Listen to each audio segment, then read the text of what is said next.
Modernism.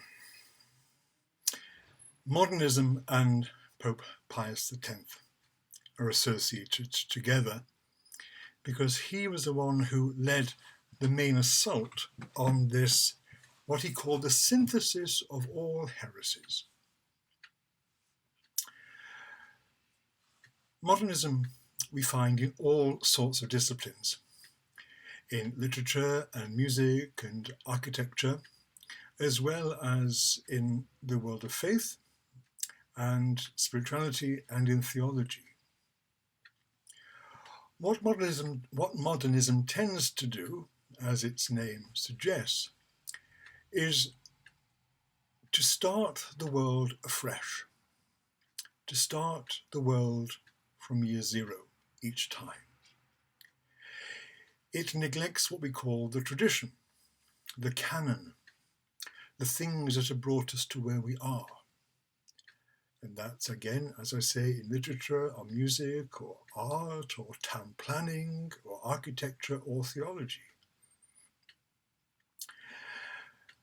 And as well as starting afresh each time, not building on our collective sense of who we are, our collective family understanding, our neighborhood, our cityscape, our nation, our tradition, whatever you want to, or whatever it is. And neglecting all that, it has to find, if you like, a metaphysics. It has to find a reason for itself. It has to find something which underpins it.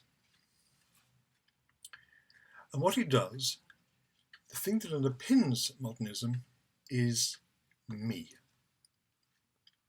It puts me in the centre. How things appear to me, what things come to me, what things go away from me. How do I understand the world around me? What are my values? And bearing in mind all those things, I've got no history to go from. I've cut myself off from that history.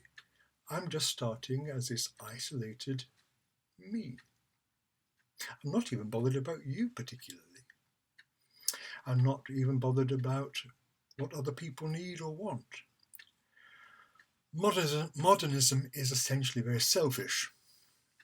It isolates the self from any other concerns apart from its own. And of course, you're at liberty to do that as well. It depends who's got the loudest voice or the most money, who wins. Now, when we come to modernism in the life of the church, it comes, like those other things, at the end of the 19th, beginning of the 20th century. It's a time, if you like, when the classical corpus,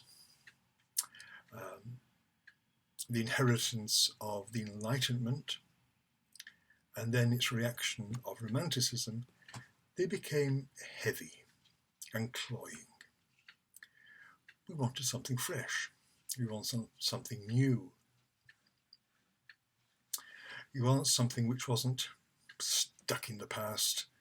We wanted buildings which weren't covered in grime and soot. And we wanted some clean lines and fresh ideas and the new, brave new world.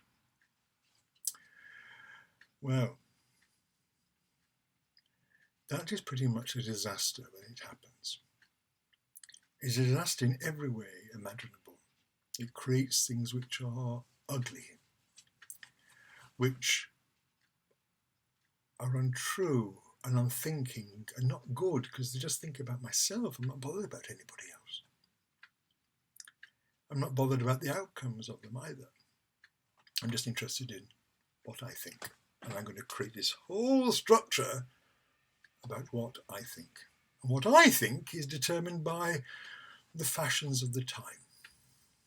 And so, in the church, it's a time of great resurgence in some respects. So Leo XIII is saying, look back to St. Thomas. Don't look at the manuals about St. Thomas. Look back at St. Thomas himself. And it's a time when scriptural exegesis, scriptural studies are coming to the fore. Liturgical studies are coming to the fore. We are going back for some really fresh ideas from the past. Now that's wonderful.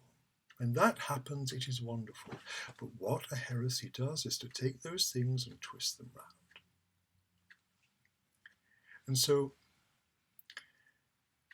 when I'm looking back at my faith, when I'm studying my faith, when I'm trying to understand my faith, I do so by means of doctrines. What has the church taught about this and that and the other? And those doctrines, they change, not essentially, but they grow, what Newman calls development. They're always part of the same organic structure, but of course, being living things, they're going to grow and develop. Now, that's the case for doctrines. That's the case for what I understand in my head. But what I'm understanding is mysteries. And the mysteries are dogma. Think of the creed we say on Sunday. I believe in one God, the Father Almighty, maker of heaven and earth, the place of the Son, the Virgin Mother. And we can go on looking at the Eucharist, or the intercession of the saints, or the life of the church, and so on. Now those things don't change. Those things are given to us. Those dogmas, those mysteries of faith are given and revealed to us for our salvation. Again, how we understand that, how we prepare that and announce that for ourselves and for the world around us, of course, we're going to take up whatever means we can at the time. But modernism said that the dogmas themselves are historically determined, that the dogmas themselves should be analysed either through religious experience or through historical archaeology and research, or through sociological, political determinants. Now, the trouble with that is they're the ones which are time-bound. They're the ones which are set in certain epochs and certain times, certain fashions. And so modern man, virgin birth, impossible. The resurrection, metaphorical. The change of bread and wine into the body and blood of Christ, figurative. It follows mystery religions of Syria, and so on and so on. And that's what modernism does. Modernism says, I am always right, and I don't care about you particularly. I always choose the good. I don't care how it's going to end up, because I'm always right. And beauty, well, as long as it suits me. That's what Pius X fought against. This privatization, this separating of the faith from the organic development, which is natural.